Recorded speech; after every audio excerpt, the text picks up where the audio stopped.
இந்த சூரசம்ஹாரம் முடிந்து நாளைய நாள் வந்து தேவயானையின் திருக்கல்யாணம். ஸோ இந்த 6 நாள் நீங்கள் விரதம் இருக்கிறது அப்படிங்கிறது பல பேர் என்ன பண்ணுவாங்கன்னா, சூரசம்ஹாரம் முடிஞ்ச உடனேயே சூரபத்மனை அவர் தலையை வெட்டுறாரு.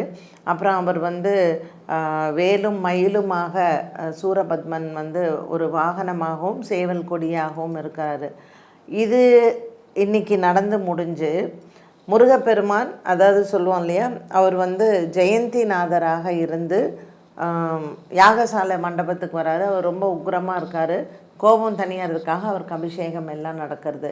ஸோ திருச்செந்தூரில் இன்றைய நிகழ்வு அதான் நடக்கும். நிறைய பேர் என்ன பண்ணுவாங்கன்னா, சுவாமி மண்டபத்துக்கு வந்த உடனே இவங்களும் ஆகாரம்லாம் சாப்பிட்டு விரதத்தை முடிச்சுப்பாங்க. பட் ஆக்சுவலாக விரதம் எப்போ முடிக்கணும்னு கேட்டிங்கன்னா, நாளைக்கு தேவயானை திருக்கல்யாணம் முடிஞ்சு விரதத்தை முடிக்கிறது தான் வந்து சஷ்டி விரதத்தினுடைய நிறைவு.